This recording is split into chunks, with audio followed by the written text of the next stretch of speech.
Hey, it's Chris from the Charity Board Gamer, and today we're going to talk about Naramata. So go ahead, crack open a bottle of wine, and let's dig in. That's good. The Charity Board Gamer. There's a lot of games out there that talk about, making the wine, producing the wine, harvesting grapes. Those are great and all, but let's talk about actually going on a wine tour.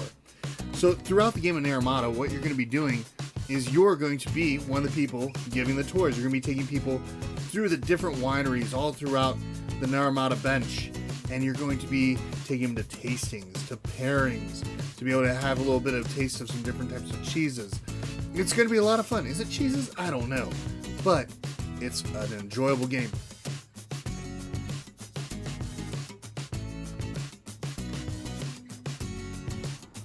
So here we have Naramata.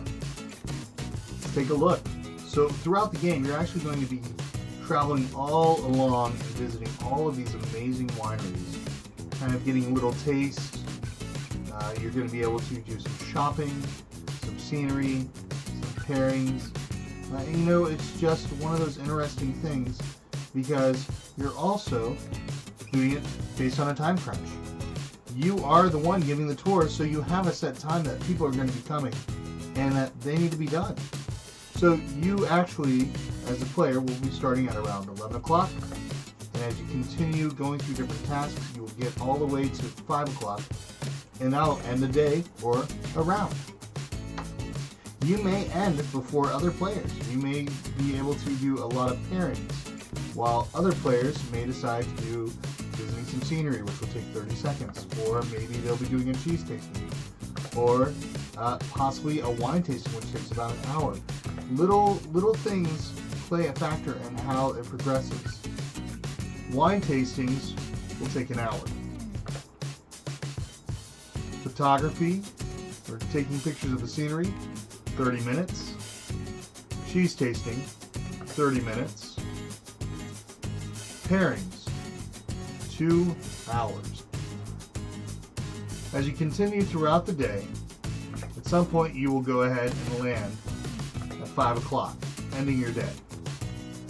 Unless you have a special ability or you're willing to at least take a penalty. So let's say I started my last turn at 4:30 and I wanted to go ahead and do a wine tasting.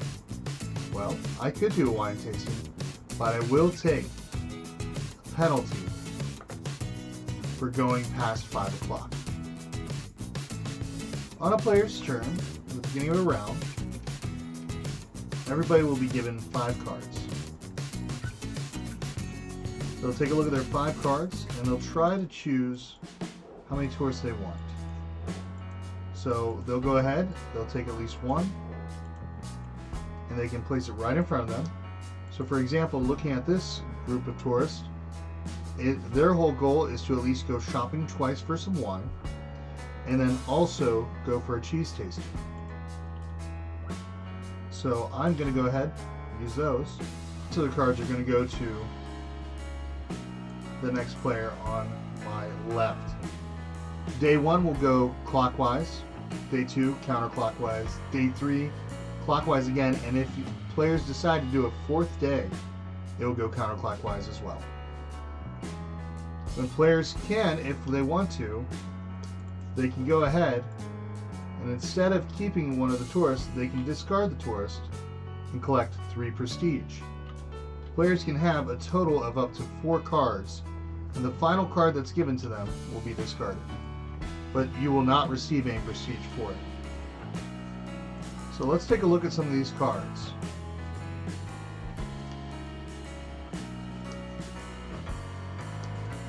You notice on here, this couple wants to go for a cheese tasting, they want to go for a wine tasting, and they also want to be able to have a chance to get a pairing.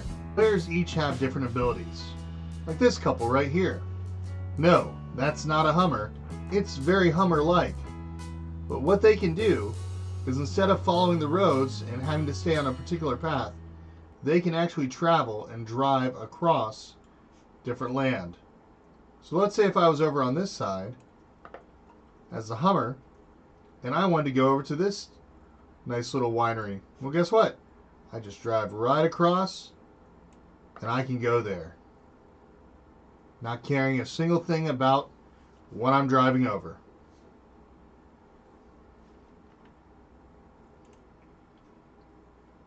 When a player visits a particular location, they will then put a stop token, meaning that no other players can go to that location.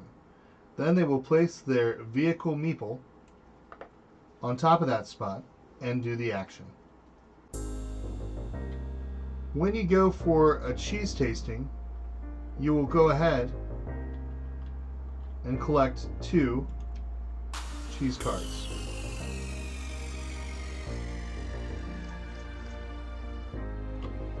Notice on the cheese cards, there's different prestige points on them. Prestige does not translate to points at the end of the game. However, prestige can be used to purchase different items, or, if possible, use that prestige to be able to use both cards. In a situation where we go for a cheese tasting, if I wanted to use both cards, I could pay 1 prestige to the supply, and then I could have both cards. The one thing that our guests want, though, is variety. So you do not want to have cheese that is the same. They're not going to be happy about that. On wine tastings, you'll take 2 cards, and the same thing applies like it does with cheese. Each will have so many prestige that you'll collect. So, if I paid a prestige to take both of these, I would then collect 7 prestige. So I can take a 5, 6, 7. And I forgot to take some prestige for my cheese, so guess what? I'm taking some prestige. When you land on a scenery, you're going to go ahead and take this photography dice. You're going to roll it. And however many you get is how many you'll collect. So in this situation, I will collect 2.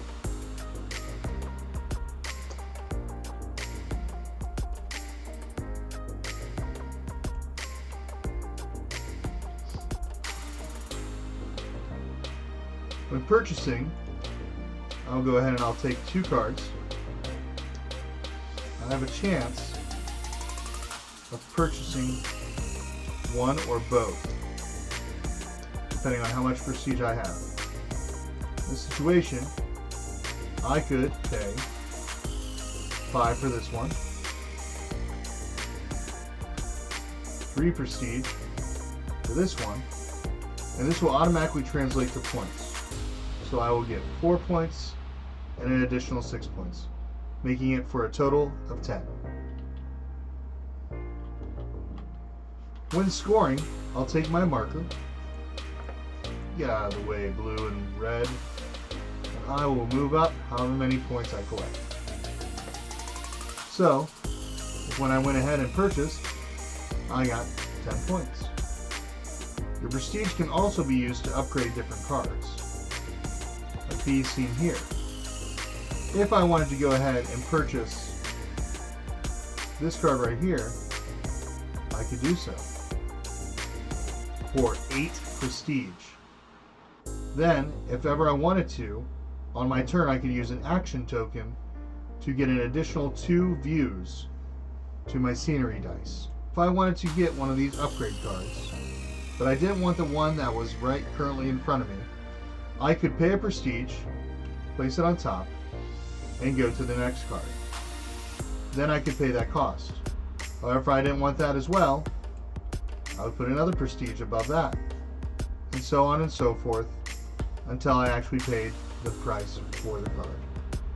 If you complete a pairing, you'll place your pairing token on the player's card, and that will count as an immediate 2 points. When landing on a signature winery, advance the clock 1 hour. Then go ahead and collect their signature bottle and place it in front of you. On a future visit, you'll be able to actually visit the winery and go to any of the special locations at that signature winery for no additional cost, whether or not it has been blocked from other players.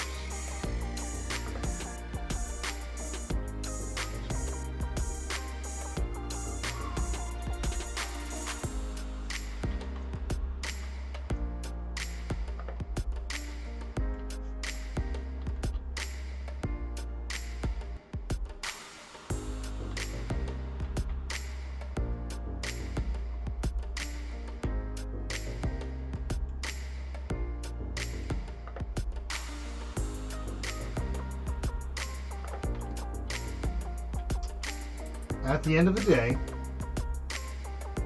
everybody will check the following conditions to see if they completed what their guest wanted. Notice on here, our guest wanted to do a pairing. They wanted to get some cheese, and they wanted to do some wine tasting. Well, we did the cheese, we did the wine tasting, however, we did forget the pairing. That will translate to negative points at the end of the round. Oh no! We also didn't do these two. Well, the more rows that you do not complete or do not even attempt means the more negative points at the end of the day. In other words, one negative row, 1 point. But in this situation, we had 3. So we're going to lose 6 points from our score. Also, at the end of the day, players will position themselves to the start based on who ended first the previous day. So in this situation, black would go first, blue would go second, and red would go last. After you go through 3 days, you'll tally up your score, you'll see how far you've come, and whoever has the most points wins. That's Naramata.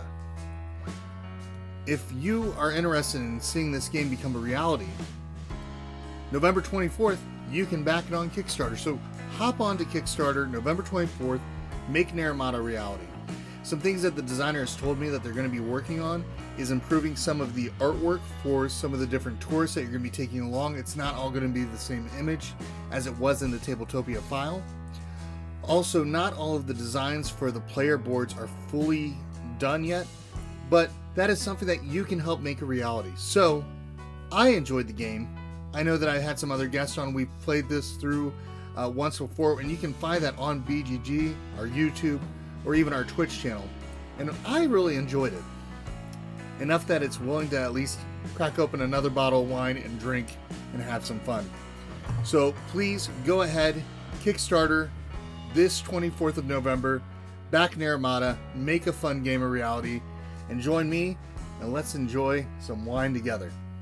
Bye.